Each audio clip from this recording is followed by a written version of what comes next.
kanë kur gjotë përbashkët. Rruga e Shqipërisë në bazë të këtij raporti është një rrugë tjetër prej malit zi. Janë 3 elemente të rëndësishme. E para, po i rëndës jo për nga rëndësia, është demokracia, sundimi i ligjit, prona. Prona është plaga më strukturore që është ky raport. Çka ka bërë Bashkimi Evropian, ç'm është kjo? I ka thonë Shqipërisë, okay, këtë PowerPointin po ta pranojna.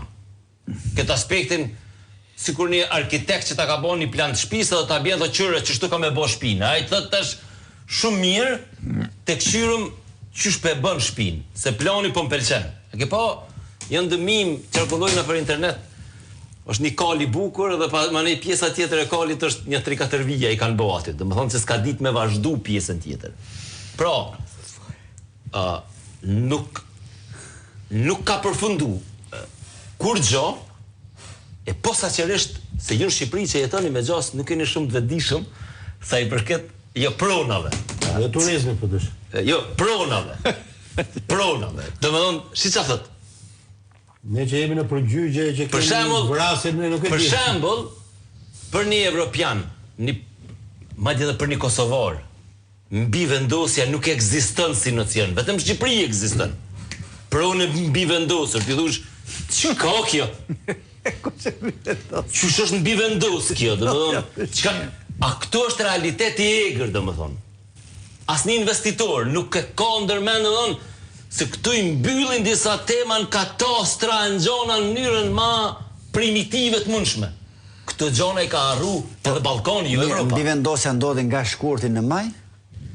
Jo, dëgjom. Dakor, se po flasim për ndryshimin e raportit të shkurtit të maj. Nuk është i ngjashëm shkurti me tash, e para, e dyta. Nuk është nga shkurti deri tani është ideja domethënë. Po, nuk është e ngjashme sepse nga shkurti deri tani Shqipëria dallon edhe me malin e zi, domethënë Nga shkurti deri tani na dhan 30 jashile. E vërtet, me plot detyra. Me plot detyra. Pra, unë po e shoh kur e lexon këtë gjën, te e shef që, okay, po don më të mojt në garë, para 5 viteve me këto dështime të kesh mojt në garë, domethënë para 5-6 viteve të kesh braktis. Tash po dojnë të mojt në garë për shkak të gjeopolitikave, për shkak me gjaz gjithashtu është pak bota latine po ka ndikim më shumë si Franca, Italia, bota gjermane është pak më skeptike, është shumë më skeptike. Ndoshta qysh e pashun edhe pastaj edhe komunikimet me disa prej personave që kanë informata rrugë të gjona, e ke Spanjën, Francën, Italinë që janë më shumë pozitive për Shqipërinë, e ke Gjermaninë, Holandën që janë më shumë negative për Shqipërinë.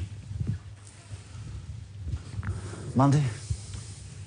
Domethënë që ka ndryshim nuk diskutohet, kronika ishte e gjatë, por ne jemi marrë gjithë të ditë e dim ndryshimin midis shkurtit dhe majit. Si raport, nëse Shqipëria nuk do të ishte në këtë fazë të avancimit ku është, dhe nëse nuk do të ishte situata gjeopolitike, ky është raporti më i keq që ka nxjerrë ndonjëherë Bashkimi Evropian për Shqipërinë. Ky është më i keq. Pra me këtë raport, po mos ishin këto dy kushtet para pragë, thash Shqipëria ngelte në klasë. Për këtë s'ka nevojë, mjafton që ne u ndam për Malizi. Malizi e kaloi, kjo është një fakt asheqare që Shqipëria kishte diçka që nuk ju kalua raporti i bardhë dhe mbajt pending. Çfarë ishte? Kjo diçka Bashkimi Evropian e thot hapur. Dhe ato që thot raporti tani në maj, janë pikërisht ato që zhveshin dhe të gjithë retorikën si e kishte slogani Rama, se harrova në 2025-ën. Vetëm me edhin Bashkimin Evropian, që ishte një, domethënë 2030-ën në Europë,